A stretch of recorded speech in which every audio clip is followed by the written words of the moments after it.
هذا النور شفاء صدور فاض وعطر كل لسان مین گرامی قدر، گزشتہ ہفتے آپ کے سامنے ایک نہایت افسوسناک اور اندوہناک واقعہ پیش آیا۔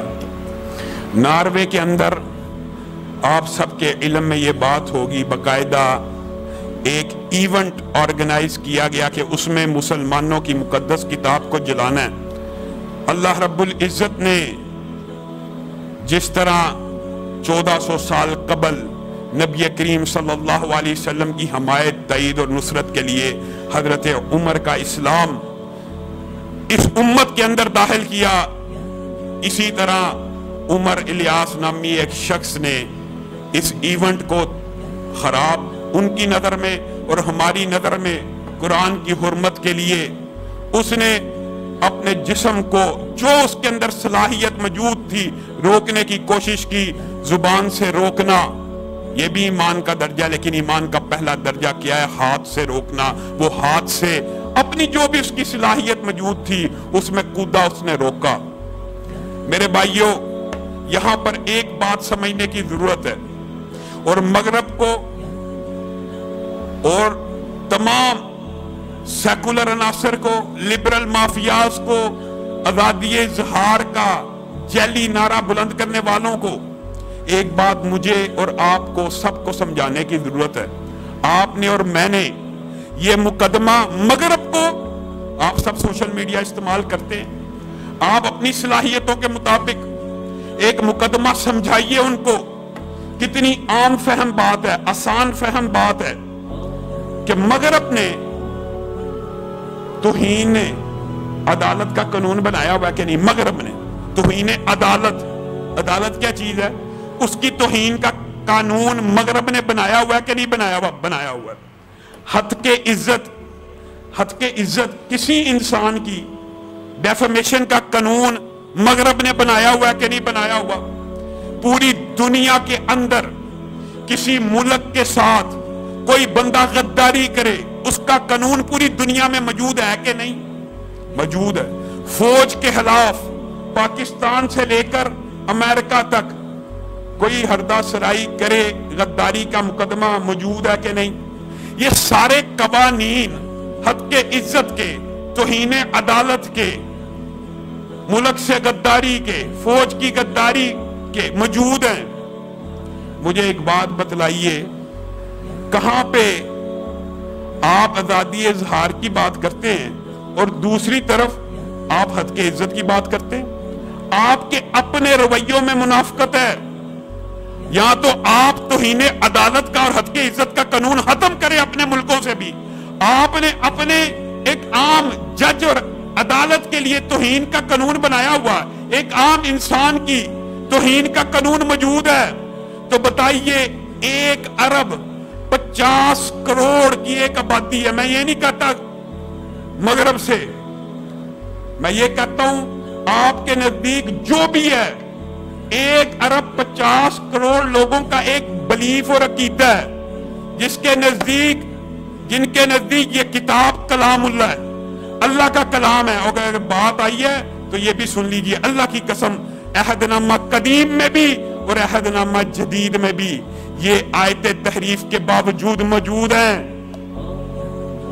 کہ موسیٰ کے بھائیوں میں سے بتائیے کون، یعنی اسماعیل کی اولاد میں سے ایک ایسا رسول آنے والا۔ یہ عہد نامہ جدید اور قدیم میں ابراہیم کے بیٹے کا نام اسماعیل تک موجود ہے۔ پچھلے خطبے میں آپ کو بتایا تھا نابت اور کدار کا نام اسماعیل کی اولاد میں سے بھی موجود ہے، تحریفات کے باوجود۔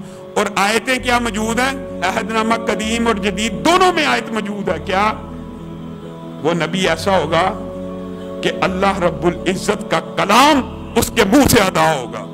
آپ کی بائبل، آپ کی تورات کے اندر یہ باتیں موجود ہیں، اور دوسری عہد نامہ جدید کے اندر بھی یہ بات لکھی ہے، وہ نبی صرف وہ بات کرے گا جس کا حکم اس کو اللہ دے گا، یعنی وَمَا يَنْتِقُ عَنِ الْهَوَىٰ ان ہوا الا وحی یوحیٰ، بولے گا ہی نہیں، جب بھی بولے گا وہی کتابیں بولے گا۔ بالفرض آپ ان آیتوں کا اطلاق حضرت محمد رسول اللہ صلی اللہ علیہ وسلم پہ نہیں کرتے، مان لیا، کیا کسی مسلمان نے کبھی زندگی میں بائبل کی توہین کی ہے یا بائبل کو جلانے کی کوشش کی ہے؟ کیا کبھی تورات کو جلانے کی کوشش کی ہے؟ مجھے ایک بات بتلائیے، آپ کا ضمیر کہاں پہ گیا؟ کہاں پہ ہیٹ سپیچ؟ 1 ارب 50 کروڑ مسلمانوں کے دل چھلنی ہو جائیں، غم میں مبتلا ہو جائیں، فرسٹریٹڈ ہو جائیں، ایجیٹیشن پہ اتر آئیں، آپ کی کہاں پہ گئی ہیٹ سپیچ؟ آپ تو ویسے قادیانیوں جتنے چھوٹے طبقے کے لیے، چھوٹے چھوٹے طبقات کے لیے آپ آواز اٹھاتے ہیں کہ ان کی دل آزاری نہیں ہونی چاہیے۔ یہ سٹینڈرڈز آپ کے منافقان ہیں۔ دل آزاری، آپ 1 ارب 50 کروڑ انسانوں کے عقیدے کی ایسی دل آزاری کر رہے ہیں کہ ان کی جو مقدس کتاب ہے، اور مقدس کتاب کس انداز میں؟ ایک ہے بائبل، ایک ہے تورات۔ آپ بھی اس کو یہ مانتے ہیں کہ یہ انسانوں کی لکھی ہوئی ہے، جبکہ ہمارا عقیدہ یہ ہے یہ اللہ کا کلام ہے۔ میں کہتا ہوں اللہ کا کلام نہ بھی ہو، آپ بتلائیے حقیقی معنوں میں اللہ اور گاڈ، اللہ کو تو مانتے ہیں نا۔ مغرب کی اکثریت جو مذہب پسند ہے وہ عیسائی ہے یا یہودی ہے؟ عیسائیوں میں خدا کا تصور ہے کہ نہیں؟ ایک سکھ کی کتاب ہو، اس کے اندر رب لکھا ہو، اللہ لکھا ہو، اور مسلمان اس رب اور اللہ کی توہین کی نیت سے کسی سکھ کی کتاب، کسی قادیانی کی کتاب بھی اگر جلائے گا تو قابل گرفت ہے۔ ہمارا تو یہ عقیدہ ہے، آپ اللہ کے نام، محمد کے نام، اس کتاب کے اندر محمد صلی اللہ علیہ وسلم کے نام سے زیادہ عیسیٰ کا نام موجود ہے، تعداد کے اعتبار سے کہہ رہا ہوں۔ آپ اپنے عقیدے اور بلیف کے لحاظ سے بھی گستاخی کے مرتکب ہیں۔ کیوں؟ اس میں موسیٰ کا نام موجود ہے، اس میں عیسیٰ کا نام موجود ہے، اس میں ابراہیم کا نام موجود ہے۔ بتائیے توہین کی نیت سے جو بندہ یہ کتاب جلائے گا، کیا آپ کے انبیاء ان کا نام اس کتاب میں نہیں ہے؟ آپ کو کس نے مغالطے میں ڈال دیا؟ یہ آپ ویسے پیس، امن اور اس طرح کے جعلی نعرے اور جھوٹے نعرے بلند کرتے ہیں۔ انسانیت کی سب سے زیادہ توہین مغرب نے کی ہے۔ اللہ کی قسم، انسانیت کو بھی اگر آب حیات دی ہے تو محمد الرسول اللہ صلی اللہ علیہ وسلم نے دیا ہے، جنہوں نے کہا کسی گورے کو کسی کالے پہ، اور کسی کالے کو کسی گورے کے اوپر، کسی عربی کو کسی اجمی پہ، کسی اجمی کو کسی عربی کے اوپر۔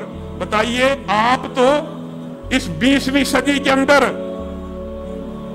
سب جانتے ہیں، آپ عورت کو پراپرٹی سمجھتے تھے، آپ عورت کو پڑھنے کا حق نہیں تھے دیتے، آپ عورت کو ووٹ کا ڈالنے کا حق نہیں تھے دیتے، آپ کالوں کو اپنی یونیورسٹیوں میں داخل نہیں تھے ہونے دیتے۔ آپ انسانیت کے چیمپئن ہیں، جن کے نزدیک جو کالا رنگ ہے اس کو ووٹ کا حق ہی نہیں تھا، جو کالا رنگ ہے اس کو پڑھائی کا حق نہیں تھا۔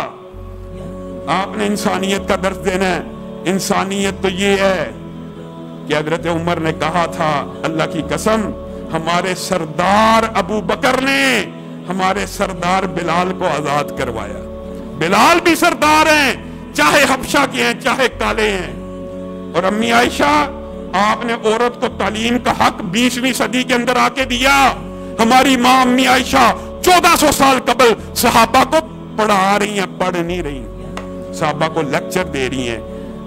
آپ نے اور میں نے اسلام کا صحیح چہرہ، اسلام کا وہ چہرہ، اسلام کے وہ قوانین مغرب اور یورپ کے سامنے پیش کرنے ہیں جو ریسزم۔ اب آپ کو ریسزم کا پتہ چل گیا، آپ کو 20ویں صدی میں پتہ لگا، مسلمانوں کو 1400 سال قبل پتہ تھا۔ آپ کو عورت کے حق آج پتہ لگے، مسلمانوں کو 1400 سال قبل پتہ تھے۔ آپ 1.5 ارب انسانوں کے دلوں کے اوپر چھری کو چلائیں اور آپ چاہتے ہیں امن ہو جائے۔ امن اس طرح نہیں ہوگا، امن ایک دوسرے کے عقیدے کے۔ میں یہ نہیں کہتا، میں آپ کے سامنے یہ بات تک کہہ چکا ہوں، سکھوں کی کتاب ہو، قادیانیوں کی کتاب ہو، ان کے اندر مقدس نام موجود ہو، ان کو نہیں جلانا چاہیے۔ آپ ابراہیم، موسیٰ، عیسیٰ، جتنے انبیاء کے اوپر آپ یقین رکھتے ہیں، قرآن پاک میں ان سب کے نام موجود ہیں، آپ ایسی کتاب کو جلاتے ہیں اور اس کو پروموٹ کرتے ہیں۔ اللہ رب العزت جو کہا گیا، جو سنا گیا، اس کو سمجھنے کی توفیق عنایت فرمائے۔